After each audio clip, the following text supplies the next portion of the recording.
Hey, welcome to episode 44 of the franchise. I'm your host, Daniel Ehrenberg. And I am your host, Henry Pym, and my co host is Danny Rand, and we are here for Iron Man. Oh, Henry there chose to go with some Marvel Universe deep cuts because we are digging into the MCU today, and it's Iron Man time. Is that right? It sure is, and it's ironic that it's episode 44 because Ironic. it is ironic that it's episode. Ironic Man. Yeah, because it's 44 is on the periodic table of elements is iron. Is that true? No, I just made that up. That's really clever. Yeah.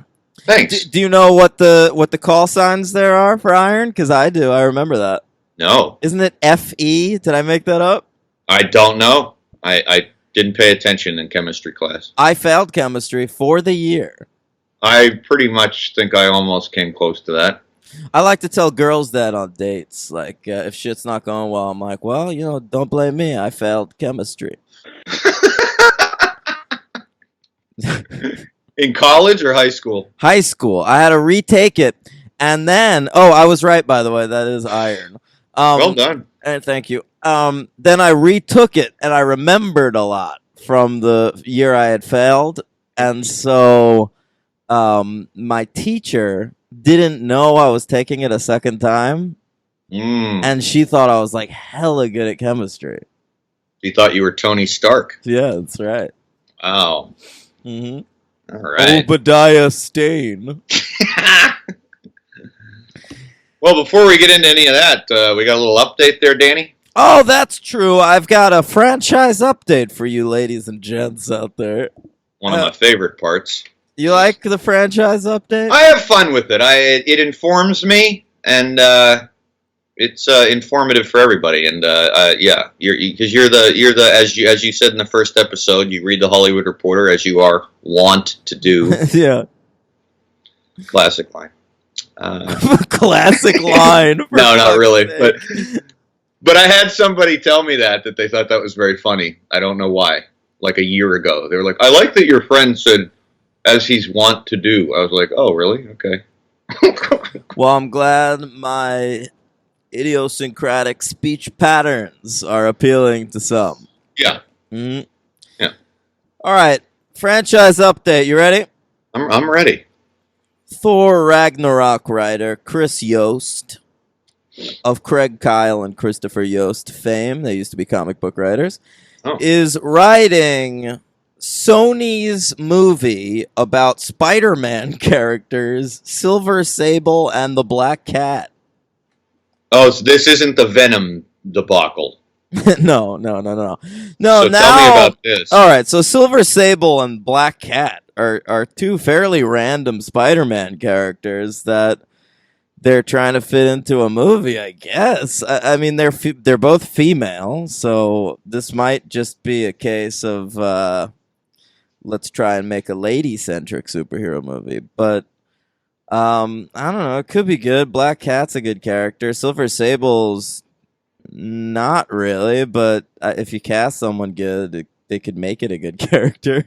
But they're not part of the Marvel universe. No, they are. I mean, so they're going to be tied in with everything. Yeah, because the Spider-Man series now is like, I mean, I guess Sony has a deal with Marvel where like they are Sony movies still, but they exist in the Marvel universe. Okay, all right. Yeah. So get ready for that. When's that supposed to take place? I don't fucking know. Long time. Yeah, in a while. All right, that news did not excite you. How about this? How about this? Robert Downey Jr., all right? We'll be talking about him today. Yeah. He will be starring in the new Universal film, The Voyage of Dr. Dolittle. And we are continuing to not excite me. Now this is interesting. we're gonna do a Doctor Dolittle movie. This is, I mean, Eddie Murphy had played the character. Right. You know, obviously Rex Harrison in the '60s, right? Right. But now we're going back to white, which we don't often do in today's landscape. We are not back in black. No, back in white.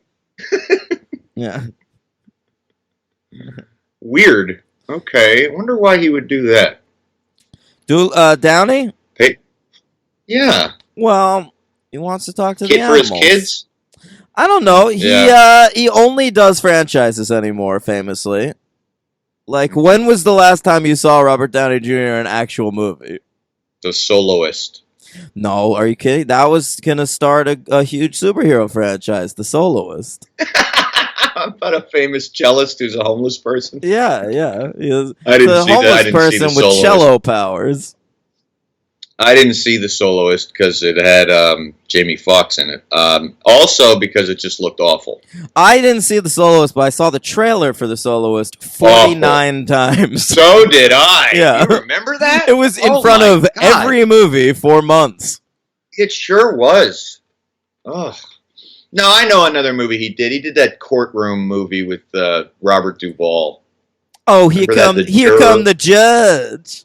Yeah. I don't remember what. I don't even remember what it was. Probably was called The Judge, It right? was. You It can call it was. It was The Judge. Yeah. The judge. Savvy. I saw that. That was starting a franchise too, though.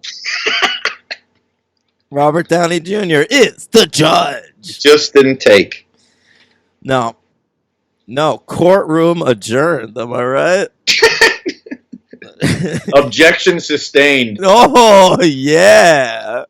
You know, if I had one of those gavels, I'd be smacking it. I'd like to file a motion to continue. Oh, you're good. A continuance. Yeah. Thanks. Thank you. It's been too long since I've watched The Good Wife. I gotta get back. Hey, Robert Rodriguez. Your fave. Yep. Spy Kids 9. No. He's gonna be directing a remake of John Carpenter's Escape from New York. Oh, okay. You know, when I hear that, I'll say the name wrong, I know you will too. When I hear that Denis Villeneuve is doing Blade Runner, I know you're not a big Blade Runner fan, but I'm excited for that because he's a real filmmaker and it looks cool and I like what they're doing. You know, it's got Gosling, it's got Harrison Ford, it's like a continuation, it's not a reboot or anything. Then I see, you know, a John Carpenter film, who, by the way, I will mention I've read several times, Carpenter, not a fan when they remake his movies, which I kind of love. Yep. He gets annoyed. He doesn't care for it. No, he was annoyed with Halloween. He was annoyed with The Thing. It's weird, though. Like, I mean, The Thing is a remake. And actually, well, it's really not. It's a prequel. All right, whatever. But it's not bad. But Escape from New York, like that movie was already remade by John Carpenter. Remember, it was called Escape from L.A. Yes. Oh, that's a one-off podcast right there. I guess Escape from LA is pretty rough, but I mean, Escape from New York, it's a great movie. The problem with Escape from New York remaking it is so much of the reason it's so good is Kurt Russell. That's correct. And so it's like, if you're gonna remake Escape from New York, the only reason I would want to see it is if you got Kurt Russell back. Well, he probably will because aren't they? They know each other from Grindhouse, right? I guess. I don't know. Maybe. I don't know. It's gonna. Yeah, it's disappointing. I don't give a shit. He's gonna make it Antonio Banderas. Is that real or are you just? No, probably not. I mean, who does he work with a lot? I might see it if it's Antonio Banderas. That'd be great. We've got to get out of New York. Yeah. As soon as possible. Rescue the presidente. What's snake in Spanish? El Snake. No, it's not. That's xenophobic. I don't know. What's up with you, Hank? You want to build the wall? I do. I'm all for the wall. Yeah. All for the wall. Yeah. Another Balls brick. to the wall. All right. Continue. All right. Here we got Like nothing. Listen, Carrie Fisher. She had filmed some footage for episode 9. Okay. So not only will she be in episode 8, she will be in episode 9. Really? Yeah. I didn't even know she had filmed 8. Yeah, she had filmed most of her role in 8 and apparently a little bit of 9. With Colin Trevorrow. Who the fuck is that? He's directing 9. Oh, right. He's the guy that did Edge of Tomorrow. Oh, that was a fun film. Yeah, great movie. Yeah. All right. Cruiser. Yeah, so what? You got nothing on this? It's not. I'm not. You're not. That's not really very exciting. I mean, You're so Carrie. boring. Well, so Carrie Fisher is essentially we're getting kind of a Philip Seymour Hoffman Hunger Games situation. Correct. Like she's gone, she's dead, and we're gonna still see her in 2 years. Yeah. Yeah, I'm not a big fan of that kind of stuff. There's like a certain ethical dilemma it poses for me. I feel like. Well, it's not like they're like CGIing her into the thing. No, well that's good. I mean, I hope they don't. But like, I don't know. Doesn't it kind of strike you as just kind of distasteful? No, not if they shot footage. Really? Yeah. Yeah. Why is that distasteful? If that was distasteful, then they'd have to cut Heath Ledger out of The Dark Knight. No. Because that movie was already well finished, and he died after production and like a few months before. Then you'd have to cut The Crow out of The Crow. You'd have to. I would have been fine with them cutting him out of the Imaginarium of Dr. Parnassus. I thought that was weird. I forgot that existed. Yeah, see, that was weird. I don't know. I don't know what I'm talking about. You know what it is too. I'm not a fan of episode 7, so I don't really give a shit. So, but Ooh. All right. Sorry. What do you want me to do? Have better opinions. You have better franchise updates. Oh God! Come on. I'm thinking of all the stuff in my head that's coming out, and you haven't named any of them. Well, this is new news. I've got new news. New news. We'll keep going. All right, Michael Bay is planning on making 14 more Transformers movies. Well, here we go. That sounds like a joke. Now we're talking. All right, but he's not going to direct all of them. It's good. They're going to do Transformers like they're doing with Star Wars, where there's just going to be a shit ton of them, like one a year, if not more, with different people in them and stuff. Yeah. So the first one they've announced is in 2018. There will be a prequel about the younger days of the Transformers character Bumblebee.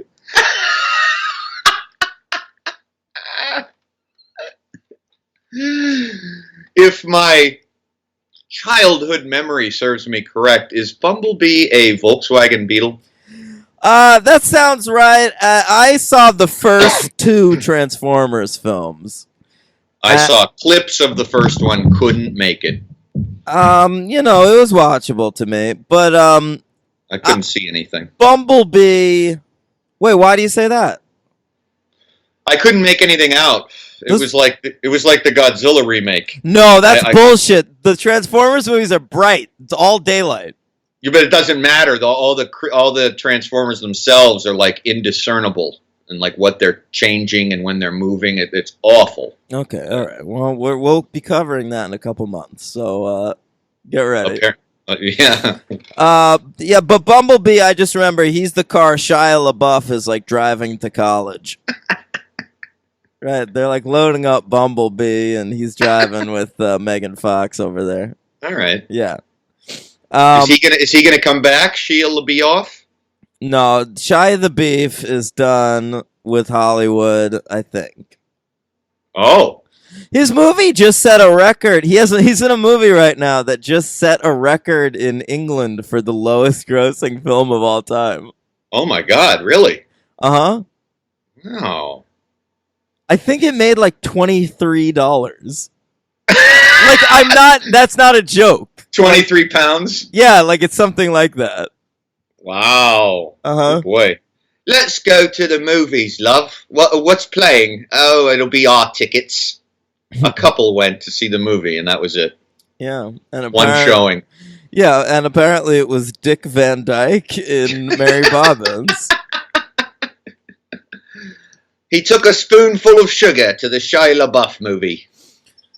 All right, Actually, that would be like acting as if. Sorry. Arnold Schwarzenegger, Hank, Now we're talking. has turned down a cameo in The Predator. Oh, Mm-hmm. that's too bad. And I think he said if they beefed up the role, he would do it. He's like not into cameos anymore. He wants to like be a part of it. Yeah, well, after that last Terminator movie, I kind of don't blame him, but remember how bad that was, Genesis? I didn't see it. Yes, you did. No, I didn't. We talked about it. We did? Yeah, because they CGI him into being young Arnold fighting old Arnold. Oh yeah, I did see that. Yeah, I mean, after the first, I didn't. Full disclosure, I didn't watch the whole thing. I turned it off after about 25 minutes, but I saw that, and yeah. I was pretty drunk. So he's not in The Predator. Okay. No, he will not be in The Predator, unfortunately.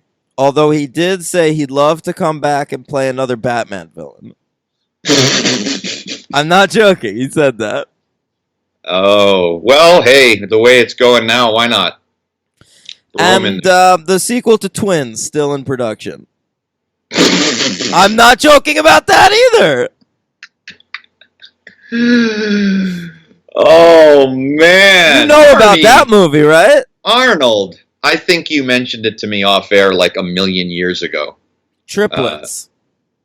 Oh, okay. That's actually being made. Why don't they just tie it into Junior and have like that be part of the triplet idea? I would love that. Okay, so triplets, Julius and Vincent Benedict discover they have a third sibling. And that third sibling, get ready for this. I can't wait. Okay, so first of all, Ivan Reitman is directing this. Oh. Why do you say that positively? That was a joke. Oh, good. Okay. So you'll recall that the first movie, Arnold Schwarzenegger is this real big guy. And his twin is Danny DeVito, who's a real little guy. Is a real little guy. Get ready for this. The triplet in this movie. Is he black? Eddie Murphy. I knew it! I called it! He's a real black guy. I knew it! Uh-huh.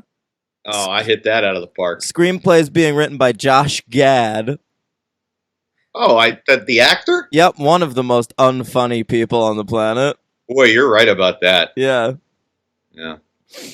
He's the non-funny fat Jonah Hill. Yeah. I mean, you always have to give him. He was one of the original cast members in the Book of Mormon, but he is horrible. Remember that movie? I mean, that TV show he was in for like 1 second with Billy Crystal? Probably not. Oh yeah, they had that right. Oh, ouch. Yeah, no one cared about that.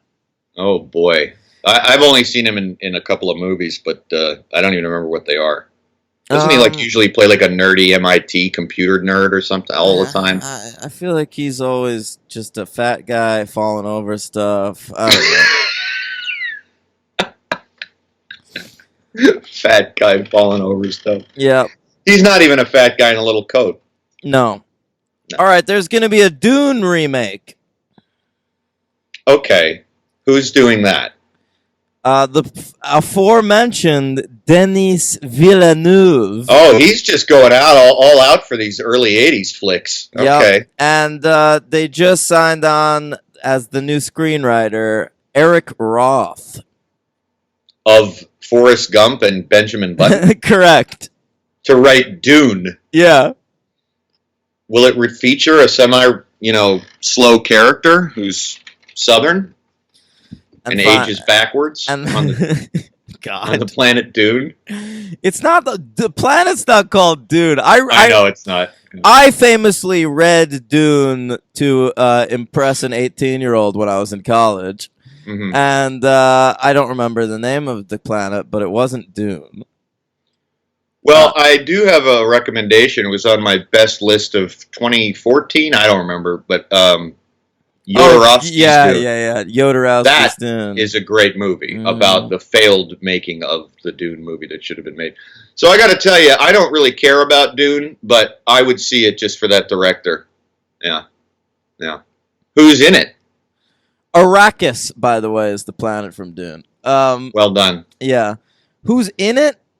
Yeah. I don't know that they've cast anybody. You want me to see if I can look that up? Wonder if Kyle MacLachlan will make an appearance. Well, Villeneuve, he did Arrival and Prisoners. So Sicario. I'll say probably we'll see some Gyllenhaal in this bad boy. That's very possible. Maybe some Benicio. He likes to dress up weird sometimes. That's true. I could totally see Benicio in Dune. Oh yeah, definitely. If he can get over the wall. Oh, good point. I don't believe anyone's been cast. Okay. Okay, yeah. Anyway, let's move on to Freeform. You know Freeform? Nope. All right, now they are a television network. They used to be called ABC Family, but they have rebranded in recent years. They are now called Freeform. Oh, you've told me about them. Yeah. Okay. Now the big news there, Marvel ever expanding their universe. They've got some TV shows in development. Okay. Now, I know they're doing Defenders and Punisher still over at Netflix. Mm-hmm. I think they have Runaways in development at Hulu or Amazon, one of those. Oh. All right. But now they've announced 2 new shows on Freeform. And those will be Cloak and Dagger and New Warriors. I knew about Cloak and Dagger. I didn't know about New Warriors. All right, now Cloak and Dagger. You familiar with those characters? Vaguely, yeah. Now they're homeless teens Right. that do some drugs in an alley, and the drugs give them powers. Oh, is that really their origin story? Yes. Wow. Nice. So, Yeah, they make appearances in some comics I've read. That's how I know them. That's all. Yeah, a lot of lazy superhero writers like to put Cloak in things because he has like a transportation Right. power. So That's where I thought of. I'm thinking of Civil War because he pops up in Civil War just to teleport everybody out of the prison. right. So if lazy writers don't want to explain how characters got from place to place, they can just say, "Oh, Cloak did it." There you go. Yeah. And New Warriors, that's like a teenage super team. And supposedly in the TV show, they will be led by the great character Squirrel Girl. I know Squirrel Girl. Yeah. Yeah. Mm-hmm.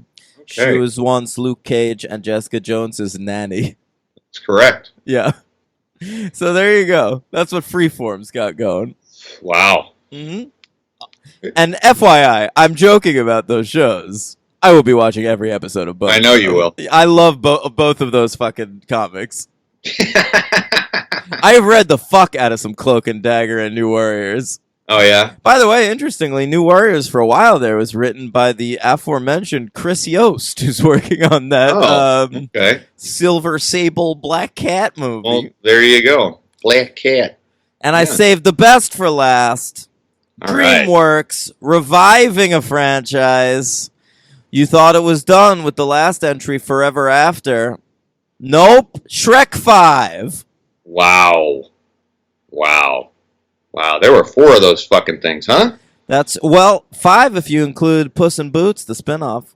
Oh, that's right. Starring the aforementioned Antonio Banderas. That's right. Full circle. Yeah. I only saw the first Shrek. I saw, the first 3, I'm embarrassed to say, Wow. in theaters. Wow. Yeah. I saw the first one on TV. Get in my belly! Fat bastard. We'll get to cover him again. Yeah. Yeah. Well, they make money, right? I mean, why not? I mean, they always did. Yeah. Well, maybe they still will. Yeah. We'll find out. You want to talk about Iron Man? Let's do it, man. All right. Let's Iron Man. You got a little cold today, Dan? Why am I sniffling? A little bit. I was out late last night. I think I'm just That's tired. all right. Yeah. You can sniffle and I cough. We met together. We form a superpower called the cold. Together we form a superpower called the Unlistenable Podcast.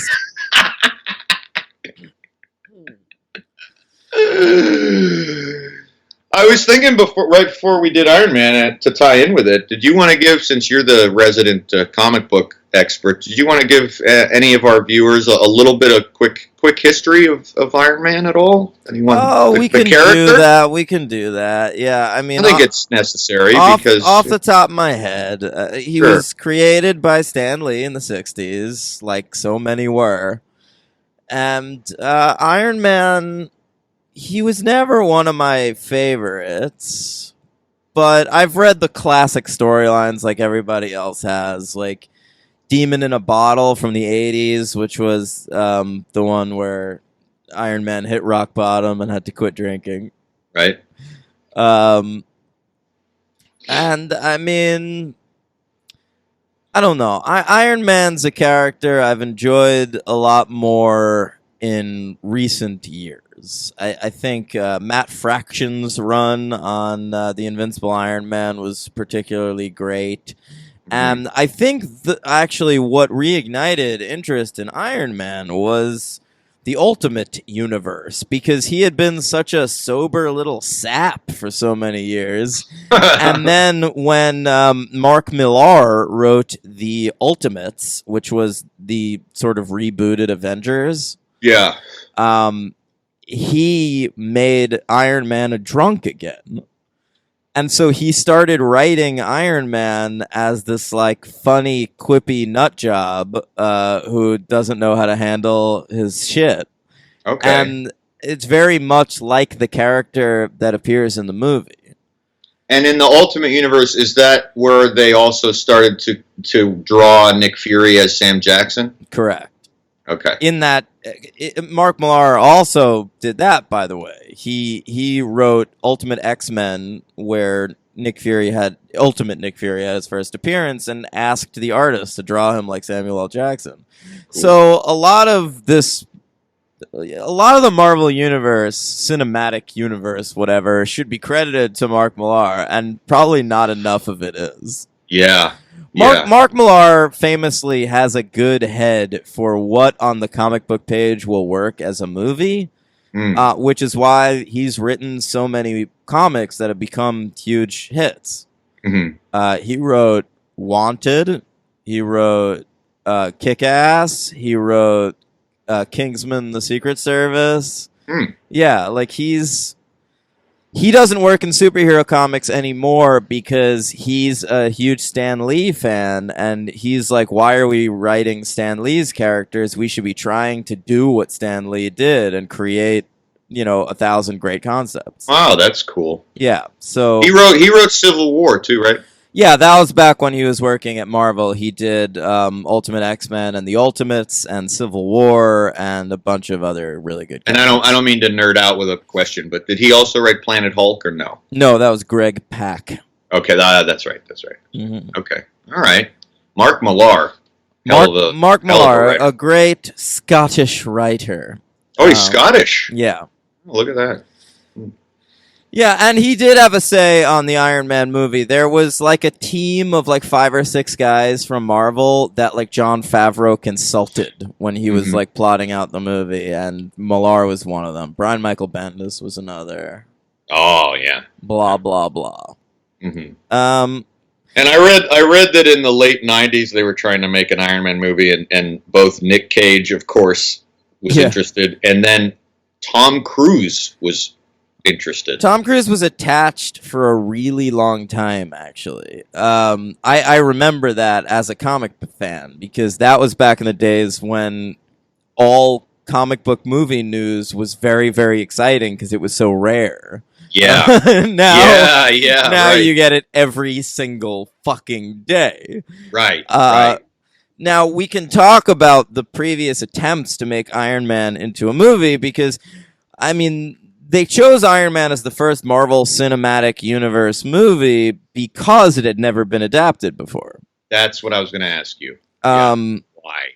Yeah. They didn't want to do something that had been made before. And then they didn't. And Spider-Man was still in full force. The Tobey Maguire Spider-Man, so that was doing very well. So that's right, and X-Men was too. So like the characters they had access to, like Hulk, had been done a bunch, and Thor showed up in like a Hulk TV movie. Like there had literally never been an Iron Man on screen before Robert Downey Jr. Okay. So that excited them.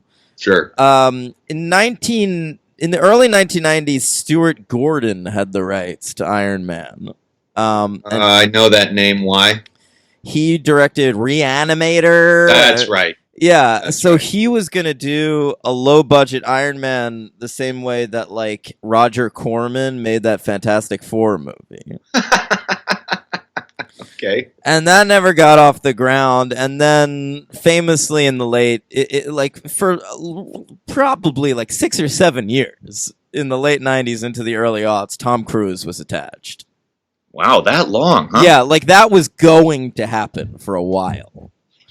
And frankly, Tom Cruise would have been a pretty good Iron Man. I was just going to ask you. No, I mean, it's tough now knowing what we know now, but I think Robert Downey Jr. is perfect, so it's hard to imagine anyone else at this point. But that's right. Try to imagine like Jerry Maguire, Tom Cruise playing Iron Man. I think that would have been totally good. Sure, yeah. I agree. So then in the aughts, Nick Cassavetes was attached for a while as director. Wow. I don't know how that would have worked out. That would have been odd. Mm-hmm. Well, that would have been kind of like a more miniature version of like Aronofsky wanting to do. What did he want to do? Batman? Yes, he wanted to do Batman Year One. Yeah. Well, I was all for that. That would have been cool. Yeah, that would have been cool. But yeah, Iron Man by Nick Cassavetes would have been odd. I assume it would have been Robin Wright Penn as Pepper Potts and Sean Penn as Iron Man. Sean Penn is Tony Stark. There you go. Yeah. No humor. There was a script by Alfred Gough and Miles Millar who created Smallville, and I know there was a script by David Hayter, who wrote another name I know. He wrote the first X-Men movie. Okay. And I love to talk about him because he also has a side career as a voice actor, and he's the voice of Solid Snake in Metal Gear Solid. I am Solid Snake. Okay. Press save to press select to save your game. I love it. But no, then in 2006, I believe the rights reverted to Marvel, and they got Jon Favreau on board to direct. Yeah, and direct he did. Yeah. And we'll talk about it. Big hit for him. Yeah, of course. So Iron Man, directed by Jon Favreau, written by 4 writers, but they're 2 writing teams, so it sounds like more than it is. Okay, that was another thing that was a little confusing to me. Yeah, the first, it was cobbled together from 2 drafts. One by the team of Mark Fergus and Hawk Ostby. Yeah. And the other by the team of Art Markham and Matt Holloway. All right. Iron Man was released May 2nd, 2008, though I saw it before that. And, that's cool. And it was a budget of $140 million, relatively lightweight for what these Marvel movies are now. Yeah. And a box office of 585.2, a big hit. Yeah. Now, it was number 2 in box office for 2008, and 2008 is a year I do not believe we've covered. So I wrote down the top 10. I could be wrong. We might have covered this. I don't think we did either. I thought about it as well. I don't think we did. The closest we came, I thought, was I got fooled about Live Free or Die Hard, but I think that was 7. Yeah, that was definitely 7. So if we cover this before, I don't care. Fuck you. Yeah. All right. Well, I'm going to guess number 1. Okay. Dark Knight. Correct. Okay. So you have Iron Man at 2. Now you have to guess 3 to 10. 3 to 10. All right. You can go 10 to 3 if you want. No, I'm not going in any order. I'm just going to be lucky if I can get any of them. Okay. That was a hell of a year for movies. But in terms of blockbusters, I'm not so familiar. But did The Incredible Hulk breach the top 10? No. Did Benjamin Button breach the top 10? No. Wall-E. Yep, that's number 5. All right. Wendy and Lucy? Just kidding. Wendy and Lucy. Right. For fuck's sake, what are you looking at your best of 2008? No, I'm not. I have nothing in front of me. No. That'd be. I just said that. It'd be funny. That was on my top 10. Mine too. 2008. All right, I've got 2 of them. Missed one of them. What else? Give me something. Throw something at me. All right, number 10, based on a Dr. Seuss book. Jesus. I don't know. Horton Hears a Who. Oh, Jesus Christ. I didn't even remember that was made into a movie. Yep. Number 9, it was an MGM franchise. It's like a weekly thing, it seems like. Yeah. Quantum of Solace. Correct. The worst title for a Bond movie. Not true. Oh, what's the worst one? I feel like I could come up with something worse if I. I don't know, man. I don't know. Quantum of Solace is pretty stupid. Yeah. All right, maybe that is the worst. Yeah. Okay. Number 8, an animated sequel with anthropomorphized animals. Oh, that could be anything, man. Jesus Christ. Oh, wait, I got it on the Madagascar? Correct, Madagascar. Escape to Africa. Yes! Mhm. Yes! Very impressed with myself for that one. Oof. All right. All right. Number 7, the first entry in a 5-movie franchise. 2008. 5-movie franchise. Is this an animated thing? Nope. Twilight? Correct. Look at me! You're killing it.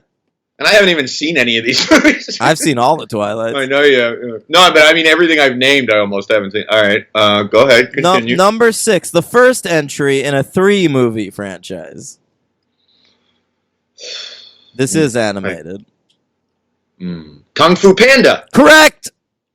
Damn. You're nailing this. Point today. All right, 5, Wall-E, you already got.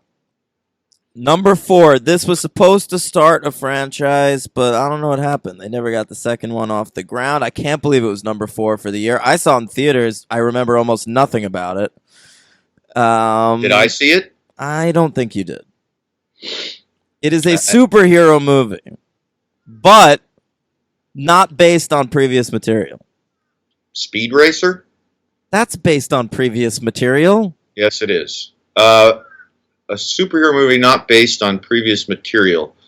Okay, so I know what you mean here, but I don't know. I need a little more. It was directed by Peter Berg. Battleship? No, but it's funny that you guessed that. I don't know. No, it's Hancock. Oh, Jesus, that's right. Number 4? That's right. God. Number 3, a belated entry in a franchise that disappointed many.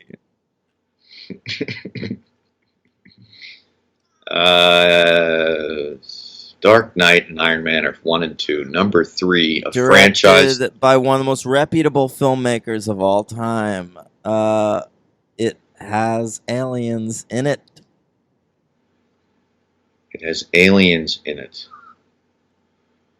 Oh boy. Oh, I'm gonna kick myself, I bet. Yeah. Can you give me something else to it? Maybe who wrote it? Something not too. An actor that was mentioned already on this podcast is second build. Oh, we've mentioned a lot of people. An actor associated with the Transformers franchise. Shia LaBeouf. Yeah.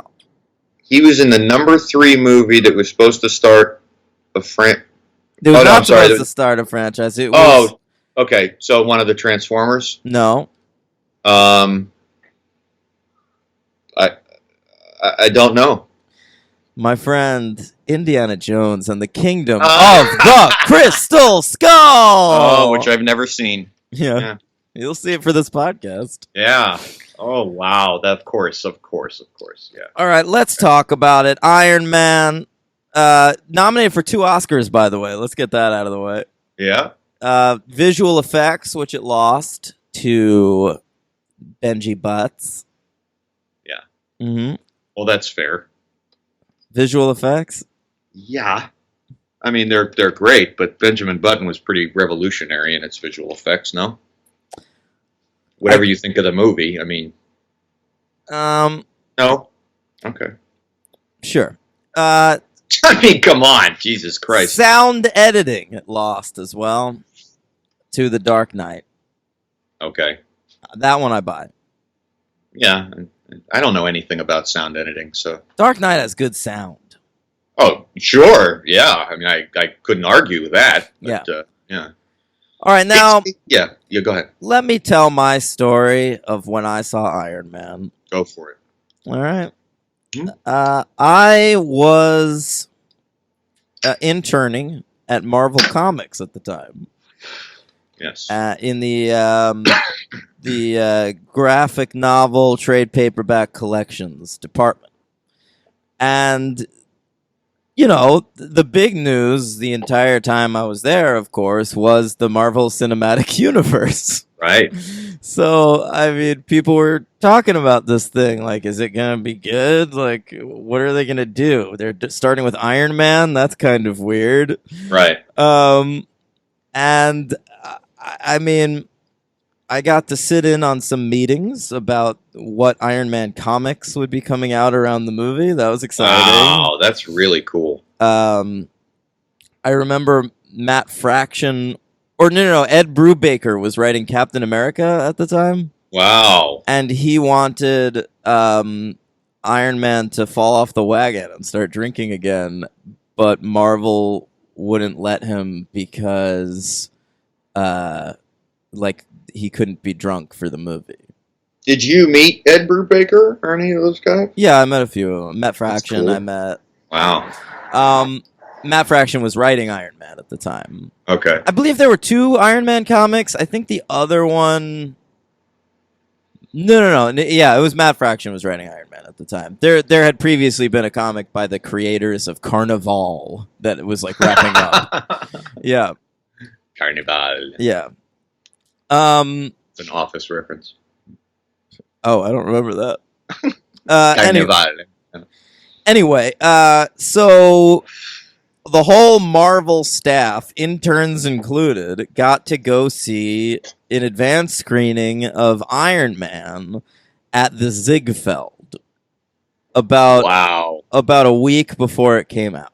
That's pretty cool, man. It was really cool. And I went, I brought the lady I was dating at the time. I think it was Jacqueline. That means nothing to anybody but you. Yeah, probably because when I met you, that's what. Yeah, and I met you right around when Iron Man came out. Oh, really? Early 2008? About a month. Yep, because about a month before I met you. So, because then I saw Iron Man opening weekend. I might have brought you if I knew you longer. Yeah. Yeah. So, sat there watching Iron Man, and I mean, it was the perfect room to watch Iron Man in because every tiny little comic book reference, the room exploded in cheers. When Clark Gregg said the word shield for the first time, it was like the second coming of Christ. Oh my God. Yeah. Wow. That's awesome. It was insane. But I will say that this is for the podcast, this is only the second time I've watched this movie. Is that right? Yeah. Wow. And I had never seen the post-credits scene before. You didn't? That's right, because for all advanced screenings of Iron Man, including the big premiere in Hollywood, they cut out that scene. Sure. Because they didn't want to they didn't want spoilers percolating on the internet. That didn't and work. So I had never seen the Samuel L. Jackson scene. Oh my God, that's fascinating. Yeah. Wow. And I didn't know you had never seen it again. Yeah, I own it on Blu-ray, but I've never watched it. Yeah, I have it on DVD, but I had watched it subsequently several times. So yeah, wow. Okay, all right. And I gotta say, just right off the bat, the experience I had watching this movie the first time hurt my experience watching it the second time. Okay. I was pretty bored watching Iron Man this time. Interesting.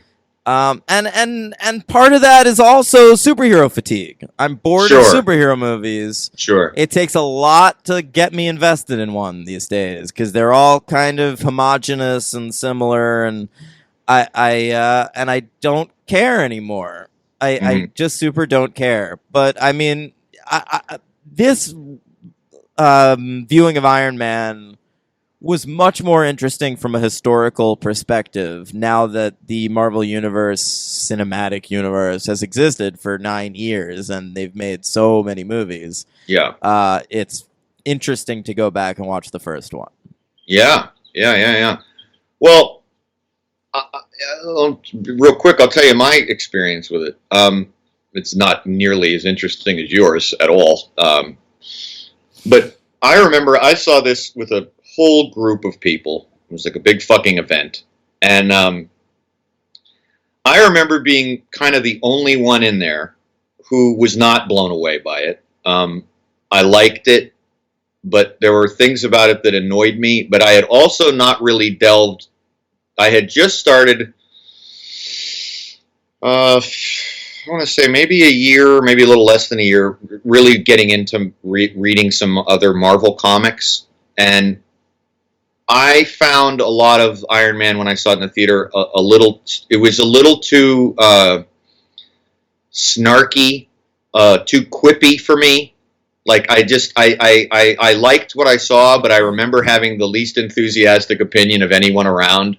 Like everyone I saw it with was like the greatest fucking thing they'd ever seen in their lives. That's so funny because you're like the only one of us, like that group of friends that's still super excited about Marvel movies. Yeah, it's just true. It's true. And so I remember being like, oh no, that was good. But you know, I wasn't. And so then when I watched, I haven't seen it in a long, long time. And one of the observations I noticed watching it this time, fully from beginning to end, I liked it considerably more, much more. And I think one of the reasons is it does have to do with, like you said, the oversaturation of the movies now. And I liked in this movie, I noticed something that oddly is what bothered me at the time, but this time didn't bother me at all. And I'd like to get back to more of that, which was when this was made, I don't think, because as you stated, in a certain way you stated it, no one really knew what they were going to get with this. So I think a lot of the actors, they still had their feet on the ground. And so they were just kind of having fun. And there was like a naturalism to the dialogue that I think I took at the time to be annoying and too like mumblecore-y. But now I'm looking at it and I'm like, yeah, actually, they're really giving performances. And like Robert Downey Jr., I like him as Iron Man in this. I think even maybe more so than I like him now. And I still think he's great, but like it's more humbled. Nobody's egos are completely blown out of proportion. Well, to be fair You know? to Downey, I think the direction they've gone with the Iron Man character is very different. He's had like 6 films of character development. So in this movie, he is just fresh and quippy. He hasn't learned anything. Right. And so, I mean, by the third movie, the third Iron Man movie, which we'll talk about next week, where he's got like post-traumatic stress from the events of the Avengers, and things like Civil War, where he's like learning the toll that being a superhero takes on society. Right. He can't really play it exactly the same way. No, that's true, and that's why I said he's still just as good. But I just was surprised at myself for not being bothered by what bothered me the first time, and it didn't hurt it at all. I really loved the beginning a lot, the whole cave sequence, which I had in my head as something that went on too long. I felt that way, but I don't think it does now. I didn't think it. I don't think it does. I think another thing that with the superhero fatigue that was nice for me was that it took place, his home is in Malibu, and it was kind of nice to get out of New York City for a while because there's been so much that takes place there. It's nice to have like a different setting, which has basically been completely abandoned.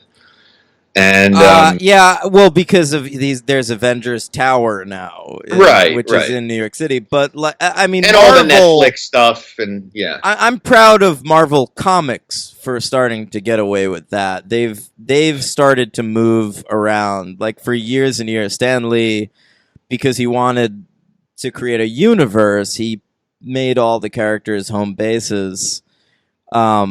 New York, but now in the comics, you got like Ant-Man lives in Florida, and Daredevil was based out of San Francisco for a while, and which you know about. I don't know about that stuff, but that's cool. Yeah, but it was refreshing to see that. Like I wasn't even expecting to even care, and when I was happening, I was like, oh, that's kind of just a nice change of pace because for the last 9 years, they've all been taking place in New York or on other planets. And I think that was a conscious decision from the Marvel team because, the hot shit superhero movies at the time were Spider-Man and Batman, which is like dark New York and light New York. So let's do something else. Now, I say the Marvel team. This movie is directed by Jon Favreau, but it's very difficult to know how much of this movie is a Jon Favreau movie. Now, we've briefly touched on Jon Favreau as a director in a previous episode. I don't remember why. I don't remember either. But he's had an insanely schizophrenic directing career. I saw that, yeah. I mean... But of the things I've seen... He's 4 for 4. Okay, well, I've only seen... He's made 8 movies. Oh, I've seen 4. Yeah, he's... You want me to name them? I have them up. Okay, go ahead. Well, I mean, famously, he wrote Swingers, but that was directed by Doug Liman. Right. Then he followed that up with Made... Which I loved. Similar to Swingers and is very underrated. I loved it. Yeah. I did not see Elf. Really? Never. I know. I knew you were going to say that. Yeah. Huge hit.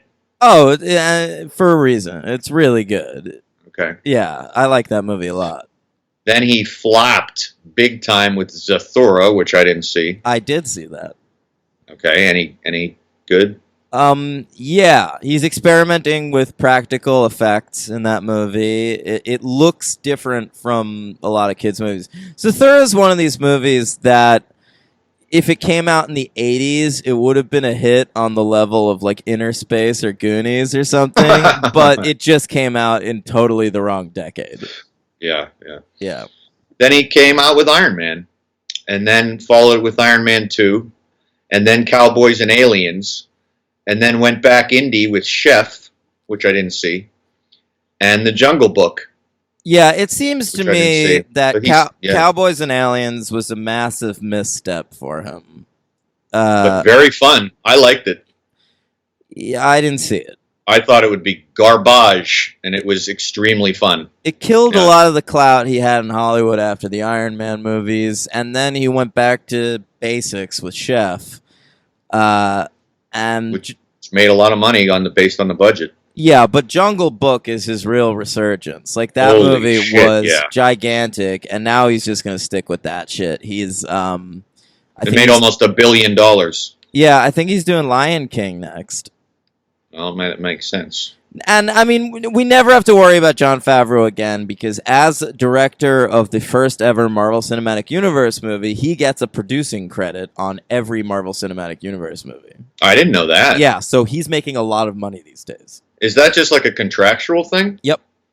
Wow. Okay. Yeah. All right. I wanted to mention that. What do you think of? I mean, it's hard to tell with some of these movies, the CGI and all that. But what do you think of the? I know we didn't even do the plot yet, which we can cover. And in a I sec. want to talk about the writers too. Yeah. Oh, okay. That's fine. I just wanted to cover real quick the DP. Who was it? It was a guy named Matthew Libatique, which I don't know him, but I looked him up, and you know who he works with a lot? Who? Taron Aronofsky. Oh yeah? Yeah, which I thought was cool. Interesting. Yeah, very weird. And of course, the music, which is pretty generic. I hate it. I hate Yeah. the music. It's not very good. Is by your favorite show, Game of Thrones guy, Ramin Djawadi. But he also wrote the theme song for Westworld of HBO, which I do like. I love that. But I gotta say, I hate any movie score that has a lot of electric guitar in it. Yeah, I read a lot about the reviews of this score, and it was. I don't think I've ever read a review that panned the score of a movie so badly. It's horrible. It's super generic. And I mean, it's a superhero movie. You think about superhero scores, there are some iconic ones. Danny Elfman in the Batman movies and John Williams in the Superman movies. And even Danny Elfman in the first Spider-Man, it's a good score. And the fucking X-Men movies have pretty good scores. Yeah, they do. John Ottman and shit. Yep. I mean, it is crazy how generic the score is in this movie. The whole it thing really is da-na-na-na-na, ba-na-na. It sounds like fucking the Puff Daddy version of Kashmir in the Godzilla movie. I remember that. Yeah.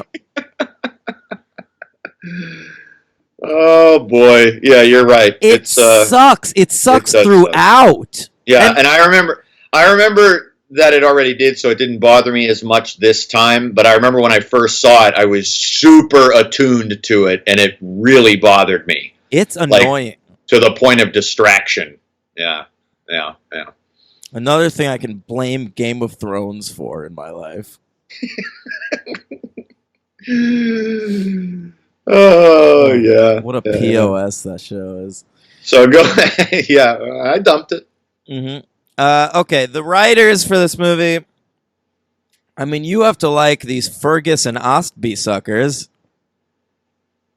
Why? because they created their rep off of writing Children of Men. Oh my God, boy! Look at you with the. I did not remember that. At all. Yeah. I think of that movie, and I think of the cinematography and the direction. I never think of the screenwriters. Yeah, wow. Yeah. I didn't know that. Yeah. That's how they got this gig. And then they wrote Cowboys and Aliens after this, which banished them to television. And now they've created a show on the Sci-Fi Channel called The Expanse, which gets good reviews, but I've never seen it. Yeah. Okay. But maybe you should check it out. You love Children of Men so much. Yeah, I do. Yeah. Markham and Holloway, these guys, they no strangers to the superhero world. Also wrote Punisher Warzone, Oh boy, which is a fun movie, and I wouldn't go that far. and now they are part of the Transformers writers room. Really? Yeah, coming up with ideas for spin-offs and shit. Huh. Yeah. Interesting. Transformers has that now. They've created a writer's room, like a TV show. Star Wars has the same thing, by the way, where like it's a new way of making movies, where it's a team of writers and they just beat out stories. Interesting. Yeah, it's weird. Do you think that because they worked on Punisher Warzone, it's one of the reasons in my notes that I wrote Iron Man kills an indiscriminate amount of bad guys? No, probably not. But Which is something I know, but it's something I did not remember. He's a murderer. Didn't remember that. Oh, big time. I had no recollection that he completely kills so many people. That's been banished from the Marvel Cinematic Universe. That doesn't happen. But he only kills people that are brown in the desert. Good point. Yeah. In superhero movies, you're allowed to kill Middle Eastern men in the desert. That's fine. Because they're evil. In 2008. Yeah, we're only 7 years removed from 9/11 here. Right. Yeah, this is Operation Superhero Freedom. Right. So, like, that's fine. Don't worry about them. All right. You're right. I shouldn't. Yeah. They're not people. No. Yeah. Anyway. So you did the writers. We did the music. So what about the plot here? You do the plot. Updating from where it takes place from what I've read in Vietnam, we've gone into Afghanistan. Yeah. And Tony Stark is hit by a IED, I guess, on a assassination attempt. It fails, and we find out later that it is his partner and father's friend and his friend Obadiah Stane, one of the either great or worst comic book names of all time, depending on your taste, to kill him. I like it. Yeah, so do I. But he's not an interesting comic book character, by the way. Yeah. Iron Man, get not there. known for its rogues gallery of villains. No. Actually, Matt Fraction gave Obadiah Stane a crazy son. That's a way better character than Obadiah, named Ezekiel Stane. Ezekiel, of course, biblical. Mm-hmm. Yeah. So basically, but when the let's just call them the Taliban, because that's who they are. They they are. He's totally wrestling the Taliban in this movie. You're right. Yeah. I mean, come on. Yeah. So the Taliban doesn't realize that it's actually Tony Stark they were supposed to kill. They were just told by Obadiah to kill somebody. So when they realize it's Tony Stark, they want him to build them the Jericho weapon so they can, rule the world and start wars and all kinds of shit. So Tony is held captive with another scientist of Arab descent who's the good Arab. The good Arab in the movie. Yeah, I like by the way, yeah. they need to let you know that this Arab is from civilization. He's not. Right. He's not from the desert. Yeah, he's not a savage like these people. So he has this crazy line where he's telling Tony where he comes from, and he goes, "It's actually a nice town." Yeah. You wouldn't believe it, but it's actually not too bad. We have buildings and people and subways and yes. Okay, Hank Azaria, let's move on.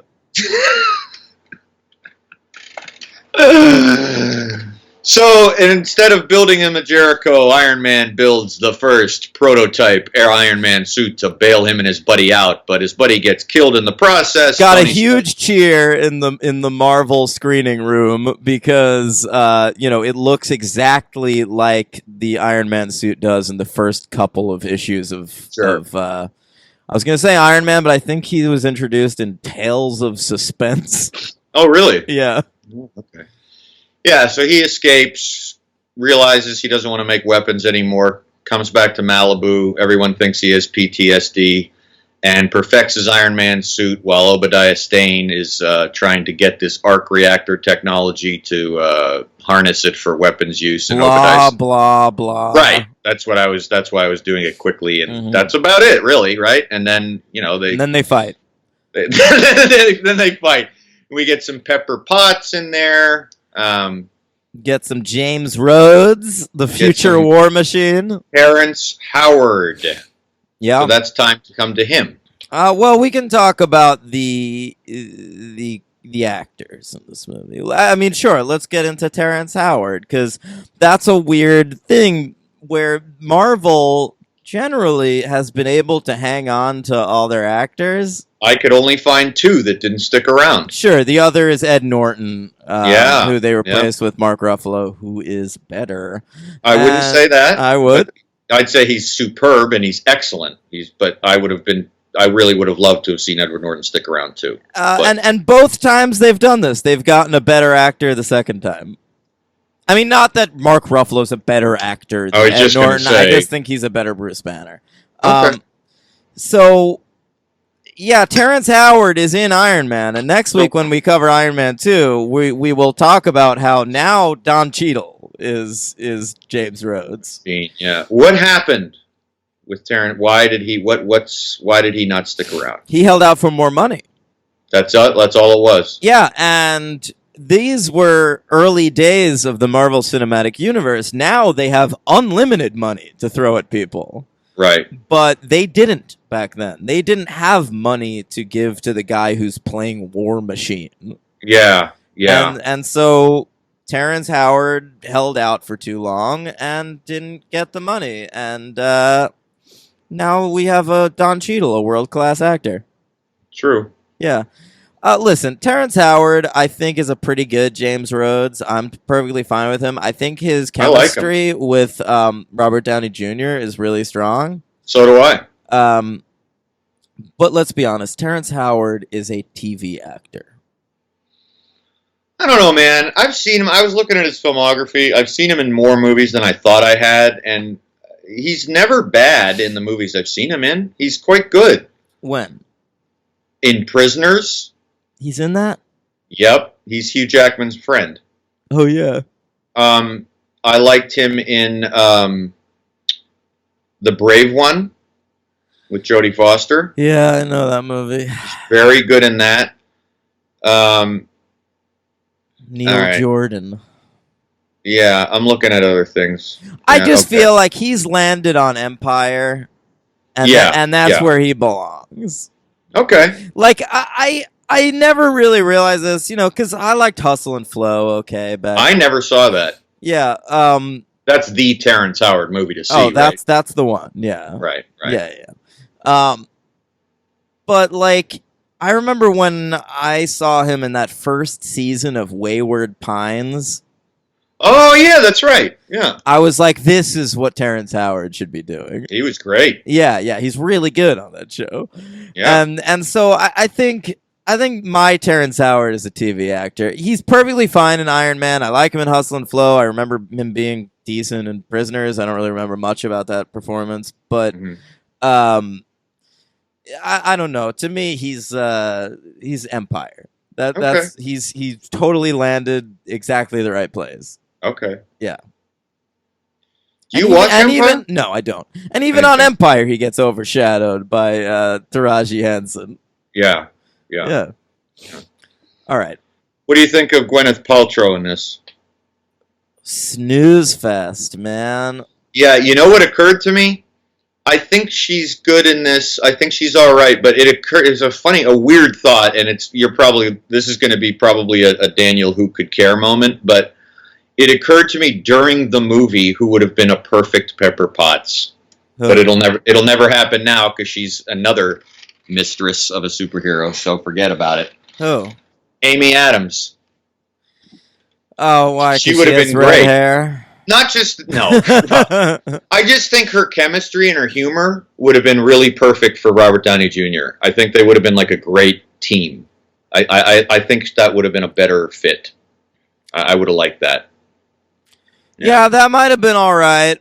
I don't know who I like as Pepper Potts. I can certainly think about it for a while and probably come up with someone, but Gwyneth Paltrow isn't it, and I think it's He's not. trying. I think it's not totally Gwyneth Paltrow's fault. I agree. This is something the Marvel movies have come up against a lot, where they cast a major actor as the non-superpowered love interest of the superhero.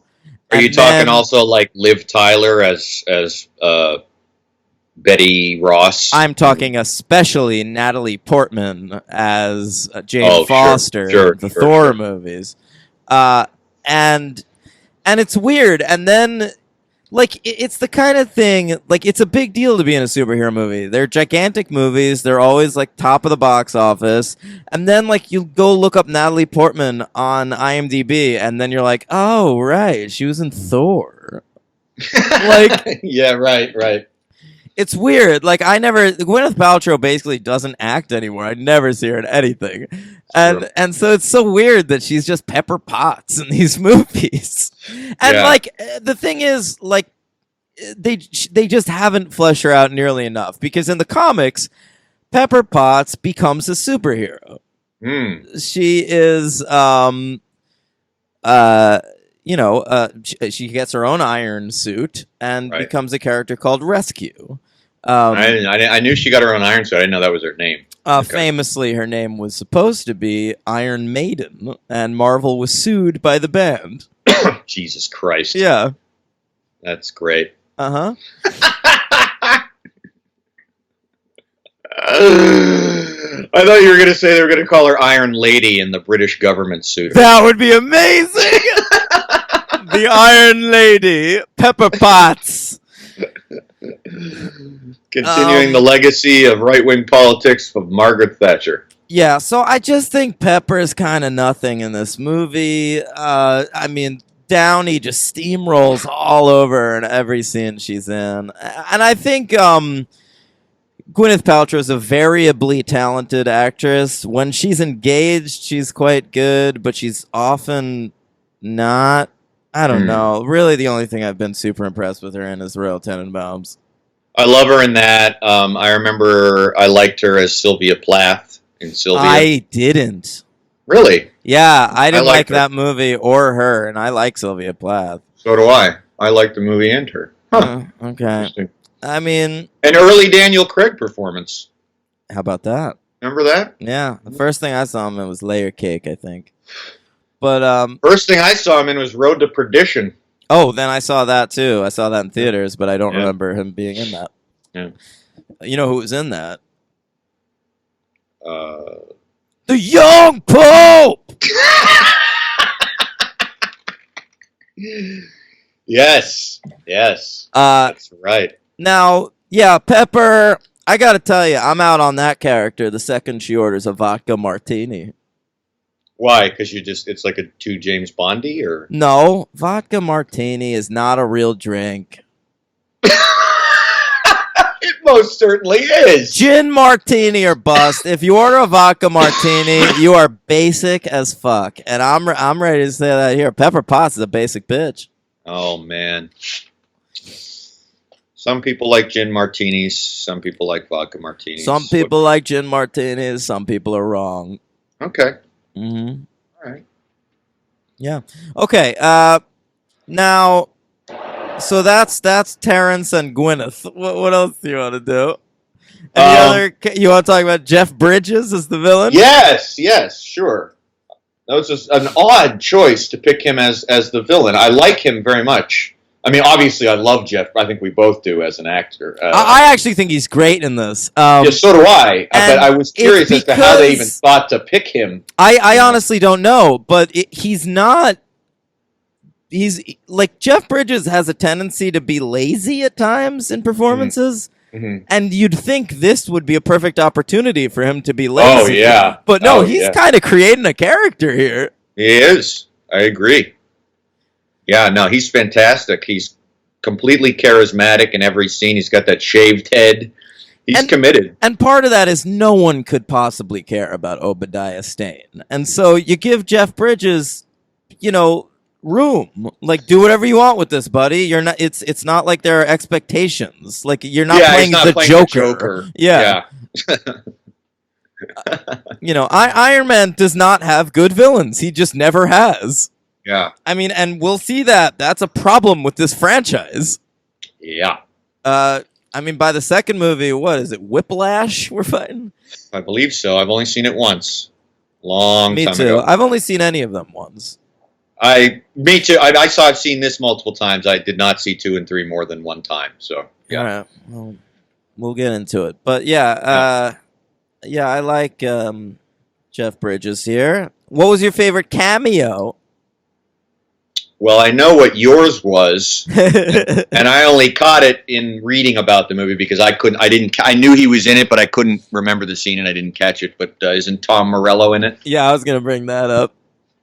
Yeah, he plays one of the terrorists. Yeah. Tom Morello, of Rage Against the Machine. And fucking great band, cool guy. But unfortunately, I did read that he did help contribute to some of this score. Oh, no. But this is like, he didn't write the score. This is like contributing guitar by Tom So Morello. so they were like, just play us these riffs. Yeah, exactly. Yeah. Because are you kidding me? If there's ever been a guitarist that can be called imaginative in the history of music, Very true, it's Tom very true. Morello. Yeah, very true. Yeah. Who is the other cameo? Oh, of Oh, course. oh. Listen, it's a Marvel movie. You gotta have Stan Lee in there. Right. And they have him playing Hugh Hefner. Yeah, that was funny. I like that. Do you know who's currently directing a biopic about Hugh Hefner? Can I guess? Yes. I have no idea in the world, but I'll tell you who it should be. Who? Warren Beatty. That would be great, but it's not. Give me a hint. I want to get this. Okay. One of my mortal enemies. Ooh. Well, it couldn't be Iñárritu. No, no, it's not him. He wouldn't do that. One of your mortal... Oh, no! Oh, no, please. Please let it be Brett Ratner. It is. Let me just say, this is episode 44. We still are keeping our audience on their heels here, on their toes, rather. About the time I insulted Brett Ratner. And guess what? We're still not going to tell you. We can't do it until we get to either the Hannibal Lecter franchise or the X-Men franchise. So you guys or still the wait, Rush folks. Hour franchise. Right. It's coming, folks. It's coming, but it's worth the wait. Mm-hmm. Yeah. So Brett Ratner is doing a Hugh Hefner that's appropriate. I could completely see that. Yeah. Ugh. He probably idolizes Hugh Hefner. I was just going to say, I'm not going to give anything about the story away, but do you remember who he was with that day? So that makes sense. Yeah. And he stunk of cum.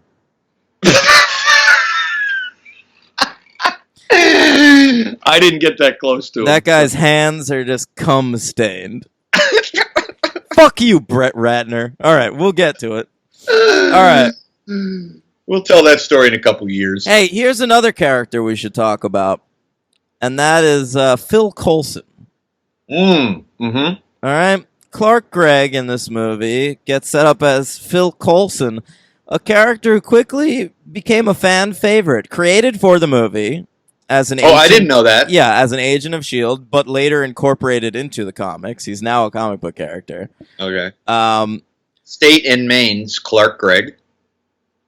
Okay. That's what you know him from? I just pulled that out of my head. Am I right? Isn't he from that? I think probably. To me, he'll always be The New Adventures of Old Christine's Clark Gregg. Oh, okay. That was not as bad as I thought you were going to say. Or Choke director Clark Gregg. Oh, boy. Yeah. Ooh. Yeah. Not a terrible movie. Not a very good one, though. No, I agree. Yeah. All right, so Coulson, you know. Yeah, so Coulson became a fan favorite character, and of course, he ends up being in the Avengers movie, and now he is a regular on that Agents of S.H.I.E.L.D. show over there on ABC. Yeah, he's doing well. Yeah. I watched the first 2.5 seasons of it. Did you? I did. Couldn't take it anymore. Yeah, I just didn't want to commit. No, it's boring. But he's great. I've always liked Clark Gregg, and it's nice to see him in a big franchise, and I'm proud of him. Yeah. Famously married to Jennifer Grey. Oh, really? Yeah.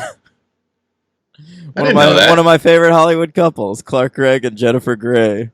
Dirty Dancing's Jennifer Grey, folks. Yeah, no one puts Clark Gregg in a corner. Is that a Dirty Dancing reference? Yes. I don't think I've ever seen Dirty Dancing. Henry, let's have that be the one-off. Oh my God, there's 2 of them, right? Yeah. But is Swayze in both of them? No, just the first. Oh, actually, I think he cameos in the second one. We'll talk about it. All right, you might be getting Dirty Dancing very soon. Uh-oh. Yeah. Oh, man.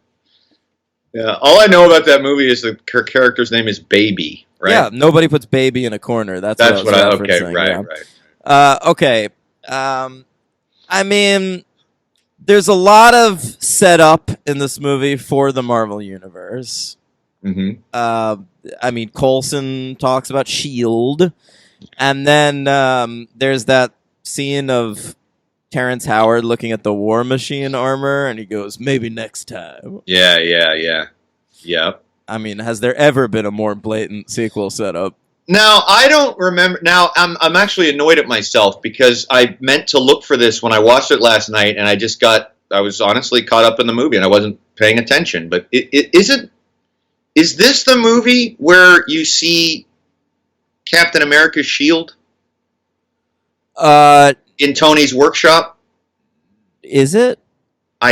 Oh, you know what? I think it is, because I think I remember that being the talk of the town at Marvel the next day. Okay. But I didn't notice it watching it this time. Neither did I. Yeah, but I thought that wouldn't have come up in the second one. No. So it has to be this it one. must be this movie, yeah. I don't remember. Yeah, okay, so there's that. Yeah, there's a lot. I mean, Nick Fury shows up in the Stinger scene talking about the Avenger Initiative. That's right. Right. Yeah. Initiative was a big Marvel word at the time because the superhero initiative after Civil War. Right. Yeah. Oh, I didn't catch. Okay. Yeah. The word initiative. Yeah, I'm telling you. Like, I saw this with the editors of Marvel. That's so cool. Yeah. No, I'm like fanboying out right now. That's like so cool. I know. Every tiny little thing people get excited about. But, I mean, I gotta say, the first part of this movie, like before the origin, is my favorite part of the movie. Before the origin? Yeah. So like the first, like the flashback. The flashback, and the part. I mean, yeah, he's talking to that that reporter, and she's telling, like, how can you be a philanthropist? Like, people have called you merchant of death, and he goes, that's not bad. Yeah, that was great. Great. He's great. And then when he's in the convoy with the military guys, and a guy takes like a selfie with him and puts up like a peace sign or something, and Robert Downey Jr. goes, "No gang signs." Yeah, and we get a MySpace reference. Yeah, probably for the last time. Not true. 1 year later, in Funny People, there's a big MySpace reference. I didn't mean that. I meant in a Marvel movie, because from then on, it's going to be Facebook. Yeah, for sure. Twitter. Yeah. I didn't. I'll tell you, there's one thing that rubbed me the wrong way. Go ahead. And part of it is just there need to be better female characters in Marvel movies, and I still feel this way. I'm really hoping the Brie Larson Captain Marvel movie is good. Yeah, well, she's great. It'll be Yeah. But when they're on Tony's private jet and like he takes a drink, he gets like sake shots for himself Okay, all right, and all right. Terrence Howard, and then all of a sudden it cuts to them drunk, like drinking on the plane, and all the flight attendants are dancing around with their shirts cinched up under their tits. That offend your sensibilities? It didn't offend my sensibilities. It was just stupid. Would that not be something that Tony Stark in the comics would do? You wouldn't see that in a panel? Maybe. I think that might be a moment that would work better in the comic. Mm. I don't know. I like that cut though. I like the cut where I like actually several. The cuts cut was to funny. Rhodey. The cut. Yeah, the fun. Rhodey has several. They use him as several times for funny cuts, like that cut where I'm not drinking anything, and then he's drunk, and then the cut where he's like saying, "I can't just say this" when Tony's getting attacked by the fighter jets. Mm-hmm. And Rhodey says, "I can't just say it was a training mission." And they cut, and he goes, "This was a training mission." Yeah. I like that stuff in general, but I know what you're saying. It's pretty ridiculous, but I think it's meant to be over the top and misogynistic because it's Tony Stark. Sure. And I do think the best moment of the movie is Iron Man. I mean, Tony's speech about the Jericho missile. Mm-hmm. In front, that's great. Like the test thing at the beginning of the movie. Yeah, because I mean, that was just beautifully delivered by Robert Downey Jr. and it's badass. Yeah. The whole they say the best weapon is the one you never have to fire. I respectfully disagree. I prefer the weapon you only have to fire once. That's how Dad did it. That's how America does it, and it's worked out pretty well so far. That's phenomenal. It's so good. Yeah, it is. I love it, and because after the movie loses me a little bit. The origin goes on too long for me. The villains in the movie are pretty boring, whether it's the Taliban or Obadiah, and it's just it becomes a fairly generic superhero movie after that. I don't like the final fight. That doesn't feel important enough for some reason. That to me is the weakest part of the movie. It was when I saw it, and that actually did not change. Yeah. But that's mainly because I just think, I'm going to just call him by what he is from what I looked up, and they do say the name one time in the movie, Ironmonger. Right. It's just not a good villain. Jeff Bridges is good, Obadiah Stane is good, but the Ironmonger, it's just not good. That's a problem with this franchise. You have. It's just the way it works out sometimes. Superman and I mean not Superman, Spider-Man and Batman, like the X-Men, they have unlimited Daredevil. Great villains. Yeah. Daredevil has great villains too. Yeah. And like Iron Man just fucking doesn't, dude. You run out of them pretty quick. Like, I mean, you're using Ironmonger in your first movie. I love Mickey Rourke, but Whiplash isn't an interesting villain in the second movie. I mean, one of the two most famous Iron Man comics, like the stories that are best remembered, are the one where he's dealing with his alcoholism, so the villain is alcohol. Yeah. And the one where his suit turns against him, so the villain is his suit. Right. So like he doesn't have great villains. Eventually, maybe they could bring Ezekiel Stane in. That he's turned out to be good, but like Iron Man comics have always struggled trying to create new villains for him because I don't know. Stan Lee used all his good ideas in some other comics. Yeah. It's interesting. Yeah. Well, I was going to get to something else, but I think I'll save it for my superhero count because it comes into play. Well, isn't the superhero count everyone in the movie? No. Well, what? Dude, we did Superman, and I had superhero counts for every one of them. So remember? wait, it's people. It's people who have been in superhero movies other than Iron Man movies? That's right. Or other than Marvel movies, I hope? That's right. Okay, good. Well, All right. Of course. Do you want to do that now? If we're ready. I'm ready to wrap up. Are you? Yeah, that's fine. I do want to mention it. We'll talk more about it next week because it's much more prevalent. But I do want to say that when I did see this in the theater, you got me at hello, people, when the first piece of music I hear is Back in Black by AC/DC. Oh, yeah, I can't believe you haven't talked more about that. Yeah, I mean, Henry... And I think you like that, too. I do. Yeah. I do. Henry, famously the world's #1 AC/DC fan. Right? We can say that. Sure. All right. So when they open the movie with that, I think it's perfect for the movie. It's perfect for Tony Stark. I will say I want Iron Man by Black Sabbath earlier in the movie. It plays during the closing credits. Well, that's why I love it too, though. It begins with my favorite band and it ends with one of my favorite bands of all time. So it's got me on the pop music front. But you know they're going to use that song. It's an Iron Man movie. They're 100% going to use that song. I'm waiting for Iron Man and Ghostface Killah to show up. And Iron Man does... Like, the Black Sabbath song shows up during the closing credits. I could have used maybe a reveal of, like... Really? Like, maybe in the cave when, like, you first see him in the suit. Like, that might have worked. Like, yeah. That would have been good. Just the intro to it. Yeah. That's true. Yeah, that would have been cool. But I love it. And I want to... Go ahead. Do you know why Ghostface Killah has a song in this movie? No. Because all the members of the Wu-Tang Clan had aliases when they first came out.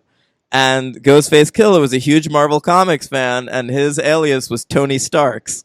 Oh, that's funny. Yeah. I didn't know that. Mm-hmm. And I just want to say one last thing about the movie that I loved. I loved the last line. I love when he's giving his press conference and he just flat out reveals. Oh, love that too, because fuck secret identities. Exactly. Like, you know, I understand it's important for like Batman and Spider-Man. Like, it's been a part of their character for so long. You don't need Iron Man to have a secret identity. I mean, that was a thing in the comics for such a long time where like the world thought Iron Man was Tony Stark's bodyguard, and that is stupid. That really is dumb. And they address it quickly and efficiently, and his last line of the movie is just delivered perfectly. I am Iron Man. Yeah, great. Love it. Okay. Superhero count. I got 4. Hit me. I'll go least interesting to most interesting. Okay, thank you. His fellow captive, Yinsen. Yeah. Who's a character from the comics. Okay. Yeah. He was in a number of episodes playing a character called Asabi in Lois and Clark. How about that? The chief Taliban bad guy, bald guy, Raza, is played by Farhan Tahir, and he played in one episode of the new show Supergirl. Okay. All right. Here's the one I'm most proud of because I didn't look it up and I never caught it ever, and it blew my mind. It's not that mind-blowing, but it blew my mind. When Iron Man is fighting the F-14 fighter jets, or whatever the fuck they are, right? There's Rhodey in that console of all those military guys. Okay. There's one of the actors who is like, you know, we don't know what it is. It's a bogey at night. You know, that kind of shit. Sure. I was like, holy shit. That guy in the same year played in The Dark Knight as Reese, the guy who threatens to reveal Bruce Wayne's identity and who the Joker wants to threatens to have killed. Do you remember that character in The Dark Knight? Nah, it's been a while, man. He goes on the air and he says, I know who Batman is, and then the Joker calls in and says, if you reveal, I will give, $1 million to whoever, or I'll blow up a hospital if someone doesn't kill Reese, because he doesn't want the identity revealed. It's played by that actor, Joshua Harto. All right. Yeah, so he had a double deal that year. Good for him. And then, of course, the biggest one, playing his second sidekick in movies, which I thought was hilarious. We have a Foggy Nelson, my friend. Oh, that's a really good point. Yeah, Jon Favreau appears in Iron Man as Happy Hogan, who Yep. in the comics is Iron Man's like driver and friend. Yep. And yeah, of course, he played Foggy Nelson in the Ben Affleck Daredevil movie. And supposedly, the Ben Affleck Daredevil movie is part of how Jon Favreau got the job directing Iron Man. I was going to ask you about that. Because he met Avi Arad, Producer. the producer who at this point was in charge of the Marvel Cinematic Universe. He no longer is. So Avi Arad thought of Jon Favreau. Well, there you go. So he's played Happy Hogan and Foggy Nelson. Who can he play next? Rick Jones? Yeah. He'll play who's the dude who's the Fantastic Four are friends with their postman. Stan Lee played him in one of the Fantastic Four movies. There you go. Yeah. That's perfect. That's great. All right. MVP, thank you. MVP, LVP? MVP is Downey. Yep. Yeah. Don't have a movie without him, really. No. LVP for me we've talked about this. I always know that a superhero performance is good when I start to read the comic book character as that actor. And I cannot read Iron Man without Robert Downey Jr.'s voice anymore. So That's he's the interesting. ultimate Yeah. example of that. Yeah, I guess so. Yeah. LVP. Ironmonger. Ooh. Not Jeff Bridges, but Ironmonger. I'm going with Yeah. the score. That is totally fair. Yeah. Stars. Oh, we haven't done that. I'm going to give it 3. Ooh, ouch. Is that an ouch? That sure is. Okay. Boy, I wasn't expecting that. Yeah. And you're not going to expect mine. What? Well, I was going into this thinking I was absolutely going to go 4, Mm-hmm. but fuck it, I'm going 5. Holy shit. No, Look, this is dude, not we 5. gave Rocky 4 stars, man. Yeah. So in the franchise universe, I'd rather watch Rocky 4 again than Iron Man. not me.